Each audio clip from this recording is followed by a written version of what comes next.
আমাদের আজকের গ্রন্থের নাম অন্তরের রোগ ও আমল সিরিজ।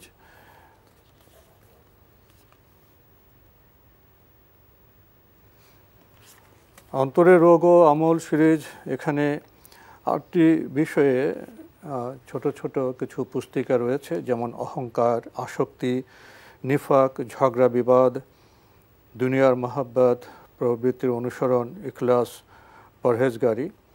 এই গ্রন্থটির মূল লেখক শাইখ মোহাম্মদ সালিহ আল মুনাজ্জিদ। সম্পাদনায় কয়েক ভাই রয়েছেন আমাদের বাংলাদেশের, ডক্টর আবু বকর মোহাম্মদ জাকারিয়া, ডক্টর মোহাম্মদ মঞ্জুরে ইলাহি, ডক্টর মোহাম্মদ আব্দুল কাদের। এই আমল সিরিজটি প্রকাশ করেছে কাশফুল প্রকাশনী। আমরা আজকে এই সিরিজের প্রথম বই অহংকার সম্পর্কে আপনাদের পরিচয় ঘটাবো। অহংকার, মূল মোহাম্মদ সালিহ আল মুনাজ্জিদ, সম্পাদনা ডক্টর মোহাম্মদ মঞ্জুরে ইলাহি। আর এই গ্রন্থটি প্রকাশ করেছে কাশফুল প্রকাশনী। এই গ্রন্থের দীর্ঘ সূচি রয়েছে। ভূমিকা: কিবির বা অহংকারের পরিচয়, কিবিরের কারণসমূহ, মানুষ যেসব জিনিস নিয়ে অহংকার করে তার বর্ণনা, মানব জীবনে অহংকারের প্রভাব, অহংকারীর শাস্তি, অহংকারের চিকিৎসা, পরিশিষ্ট অনুশীলনী। এই গ্রন্থটির মূল্য 110 টাকা। যারা এই গ্রন্থটি পেতে চান টেলিফোনে যোগাযোগ করতে পারেন। Telephone number 01731010740। আরেকটি নম্বর 01918800849। অহংকার, যদি কিছু বলতেন।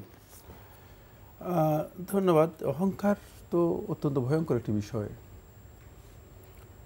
ঈমানের সাথে সাংঘর্ষিক যেই কাজগুলো আছে তার মধ্যে একটি কাজ হচ্ছে অহংকার।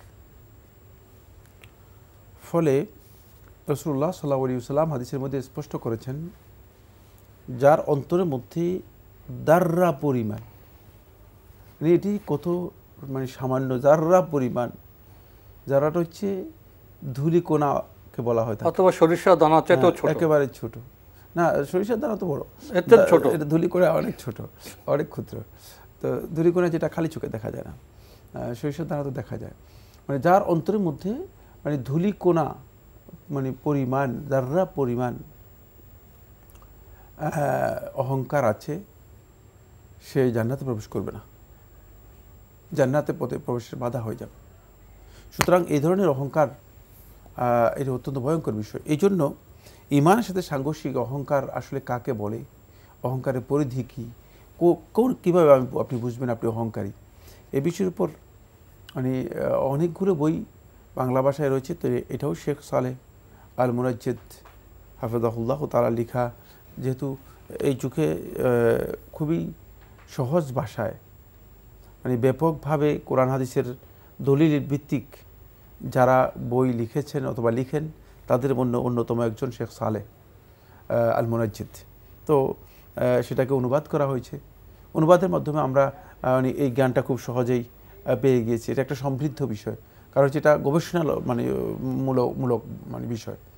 তো আমরা আশা করব ইনশাআল্লাহ তাআলা আপনারা যদি এই বইটি কালেকশনে রাখেন, তাহলে আপনারা এই বিষয়ে মৌলিক যে ধারণা রয়েছে সেই ধারণাগুলো আপনারা অর্জন করতে পারবেন। সেটা দলিল ভিত্তিক হবে, কারণ তিনি তার লেখাগুলো সবগুলোই দলিল ভিত্তিক এবং গবেষণাধর্মী লেখা। তো আজকে আমাদের এখানে শেষ করতে হচ্ছে। আপনাকে অনেক ধন্যবাদ। আপনাকে অনেক ধন্যবাদ। আমাদের সৌভাগ্য যে আমাদের প্রিয় মাতৃভাষায় মোহাম্মদ সালিহ আল মুনাজ্জিদ, ওনার মতো একজন জ্ঞানী ব্যক্তির গ্রন্থ অনুদিত হয়েছে, এবং আমরা ধীরে ধীরে বাকি যে আরও 7টি গ্রন্থ আছে সেগুলোর সাথে আপনাদের পরিচয় ঘটাবো। এবং অন্তরের রোগে তো আমরা এখন বিপর্যস্ত, গৃহে, সমাজে, সর্বত্র, এক্ষেত্রে অবদান রাখবে। আশা করি এই বইগুলো আপনারা সংগ্রহ করার চেষ্টা করবেন এবং পাঠের মাধ্যমে উপকৃত হবেন। দেখা হবে ইনশাআল্লাহ আগামী জুমাবার একই সময়ে। মহান আল্লাহ আমাদের সবাইকে নিরাপদে রাখুন শান্তিতে। আসসালামু আলাইকুম। আল্লাহ আমার রব, এই রবি আমার সব, দামে দামে তন মনে তারি অনুভব। আল্লাহ আমার রব, এই রবি আমার সব। অটোমেটিক বিকাশ করতে সেট করুন অটোপে। বিকাশ থাকলে আর কি লাগে।